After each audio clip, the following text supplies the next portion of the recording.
Welcome to the College Football Bros. I'm Michael Newman. I'm Ryan Newman. And I'm Trey Newman. All right, we are back on YouTube after a long time off, but we got the quarterfinals coming up of the college football playoffs, so figured it'd be a good time to hop back on here and let's preview these four games, and we will start on New Year's Eve. We got the Verbo Fiesta Bowl. Penn State is minus 10.5 against Boise State. What are we thinking, Ryan? Yeah, well, good memories here for Boise in the Fiesta Bowl. They're undefeated in there, are they not? 3-0. Yeah, we definitely didn't just learn that in the audio podcast from Trey. Not at all. I can remember beating a New Solomon in Arizona in 2014. Oh, who could forget? Yeah. TCU they beat as well. Forget the year already, but it was great.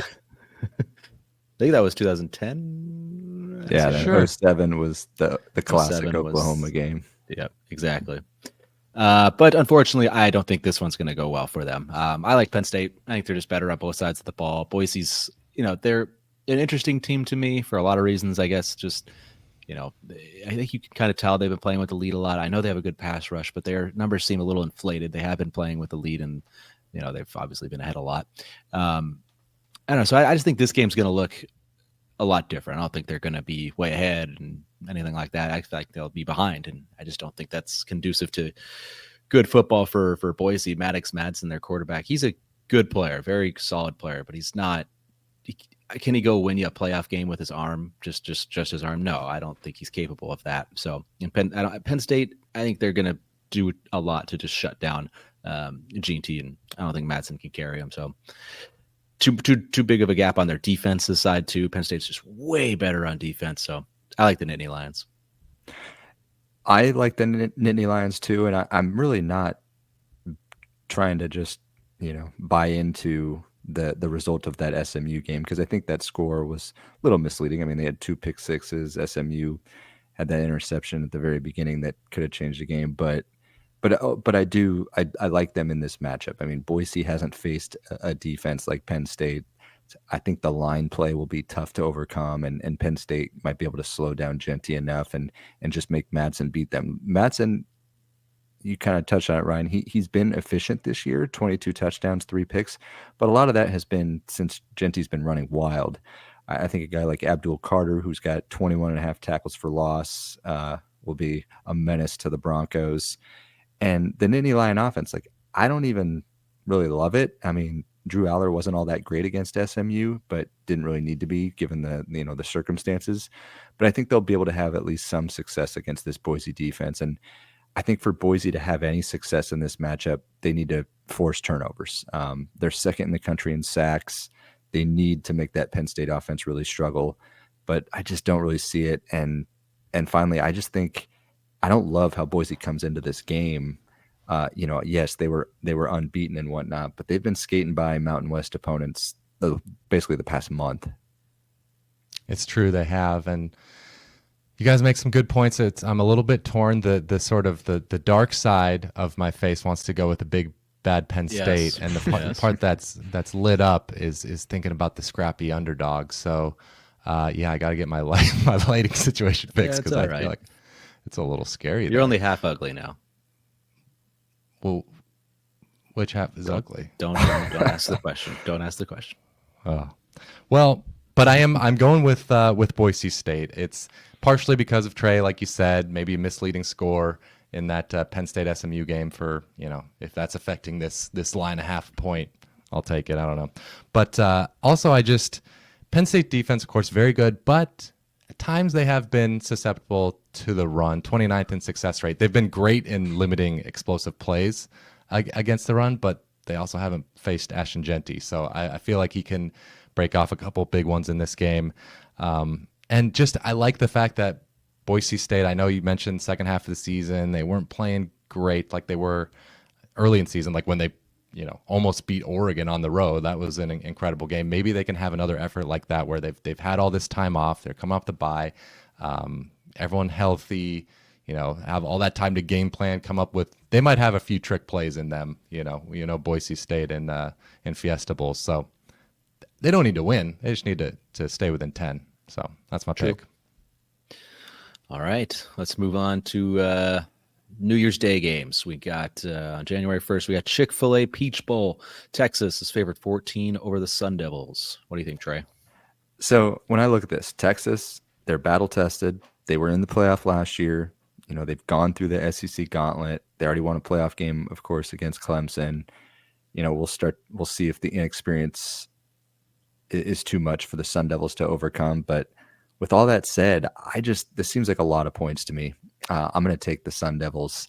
You know, they're on fire. The past couple weeks, they've just absolutely dominated, left no doubt, including against Iowa State in the Big 12 championship game. They're playing with confidence under Kenny Dillingham. I know Texas is a different beast on defense. It's not going to be easy whatsoever, but Scadaboo might be up to the task. It doesn't go down easy. They have some all-conference linemen up front to help them. And the other reason I'm going to take them is Texas just hasn't been putting teams away. The offense stalls sometimes in the red zone. I mean, just last week against Clemson, they had to come up with some goal line stands. Otherwise, it would have been a one-score game. Could have been very, very tight at the end. I know Texas has the advantages maybe almost across the board, but it just feels like a lot for a hot Sun Devils team playing with essentially nothing to lose in my eyes. Yeah, you make some good points, but I am going the other way. I think Texas can wear down Arizona State in this one. I looked at Pro Football Focus and just sorted by the top snap getters for Arizona State on the D-line, and I was looking at each of their player profiles, didn't see anyone over 300 pounds, so I like the way that Texas offensive line was dominating Clemson. Maybe they can do the same here against Arizona State. And you know, Texas's defense, they did show some susceptibility to giving up some big pass plays against Cade Klubnik. And, you know, Sam Levitt's a very good quarterback as well. So that could happen, but they're without Jordan Tyson. They didn't miss him in the Big 12 title. Maybe they'd miss him here against a better defense. So, yeah, give me the horns. Who's better, Sam Levitt or Quinn Ewers?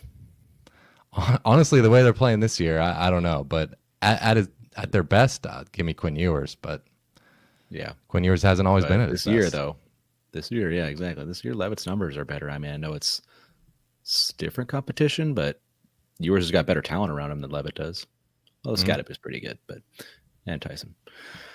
Okay, next up, here we go. Here, what do we got? Oh yeah, no, I'm taking the Sun Devils too. I kind of agree with Trey's points. You know, in last game we saw Clemson keep it close at Texas, and I don't know. I feel like Arizona State and Clemson are pretty similar as far as power rankings, if you would do that in these days. So I don't know. On a neutral site, I don't see why Arizona State can't at least kind of match what Clemson was able to do on the road in Austin. So slight QB advantage, I think, at least by this year. And 14 points, I'll take Arizona State.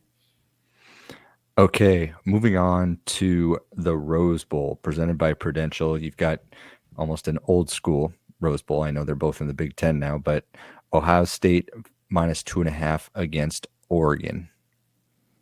I like the Buckeyes here. I love the fact that, of course, you want the bye for not, you know, avoiding injuries and for just getting time to rest and game plan. But in Ohio State's case, it's possible this was a good thing for them to be able to, after that Michigan game, you need another get right game, and that's you didn't think Tennessee would be a get right opponent, but apparently it was because they just absolutely dominated them. A lot of confidence. I mean, Will Howard is, some good it did for him in the Michigan game, but he is so confident. I feel like right now. Well, it's hard not to be confident when you got Emeka Ibuka and Jeremiah Smith to throw to. So I feel like offensively, obviously Oregon is right there with them. You could argue they have the better offense, and I would argue Dylan Gabriel's better than Will Howard. But I don't know. Bottom line, I think the similar offenses, it's defensively where I think Ohio State has the edge. Like they were lights out in that Tennessee game, and they've been really good all year. Oregon's defense, on the other hand, still very good, but 98th in the country in success rate allowed against the run. So I think Travion Henderson and Quinshon Judkins can have a big game here. I know they didn't have the biggest games in the first matchup, but you can never judge everything just from one game. So yeah, give me the Buckeyes. I'm going to go the other way, Mike. I mean, I did pick Oregon to win it all, so can't really go against that. And I picked Ohio State to win it all, so I had to do it. Yeah, there you go. But dang, Ohio State looked really good, so it's hard for me to stick on this duck train, but or on the duck pond. I don't know how you would say it. I don't, Duck train, why not? Oh, yeah, okay, duck train. But hey, college football, like week to week, yeah, you can look great one week, you can look horrible the next. Like Ohio State, they looked horrible against Michigan the last game back before this one. They really looked great. So, Oregon though, they have not had that happen to them this year. They have been undefeated. Whatever they've needed to do, they've been able to. They can win games in a variety of ways. They can win it with their defense. Their defense has carried them at times. Their offense has. Their special teams are good. So, do they have a weakness that Ohio State can just totally exploit? I don't think so. So. I've seen Ohio State look questionable at times. I've seen my own Nebraska team 6-6 not look. That's horrible. Almost beat Ohio State in Lincoln, in Columbus. So, yeah, I've at least seen them look bad. Oregon's they've won it. They've done it all. They've won it every game. So, and they're an underdog. Like, I'll take points. Thank you. Yeah, give me Oregon. I'm rolling with Michael on this one with the Buckeyes. I mean. Number one, I kind of feel bad for Oregon that they're the number one overall seed and arguably playing the best team and or at least against the team that probably had the best performance in the first round. I'm taking Ohio State in the rematch. I liked the way the offense looked against Tennessee compared to that Michigan game. They opened the playbook a little bit. Oregon's defense is good, but not quite as stout in my opinion. I mean, they let Penn State kind of go up and down the field in the Big Ten title game. And the Buckeyes defense was just lights out last week. That D-line had been somewhat relatively quiet this year. I mean, they've been good, but just the star power that they have, you thought you'd hear from them left and right. But Tuimalau, Sawyer, you name it, they were just causing havoc against the Vols. I'm not saying they're going to shut this great Oregon offense down, but I could see them at least forcing them off schedule a little bit. And I also liked seeing the Buckeyes run game get going. That's been kind of a struggle at times this year. Had almost 5 yards per carry against Tennessee. Travion Henderson got loose, which we hadn't seen. So that's kind of where I'm leaning with the Buckeyes. Okay, I'm going to try something with my lighting here.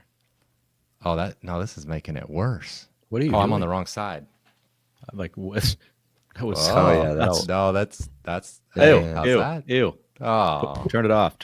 All right. All-State Sugar Bowl. We got Notre Dame versus Georgia. Georgia is favored 1.5. What do we think, Ryan? Yeah, I like the Irish. Well, they have the QB advantage in this one for sure. Gunnar Stockton, Georgia's quarterback, was not good in the SEC title game. He averaged just over 4 yards per attempt in that game. Threw one of the worst picks you can throw. just not good. It was all about Georgia's ground game in that second half. If you really want to break it down, they dominated it on the ground, and it really had no. It wasn't because of Stockton's great play. Anyways, Georgia. To my point, I'm not sure Georgia is good enough all around Stockton to make up for the fact that he's not as good as Riley Leonard. So. That's my opinion. Because the Irish are tough, man. They're really good. They got a great defense. They're really good running game. I like Leonard. He's been throwing the ball much better lately.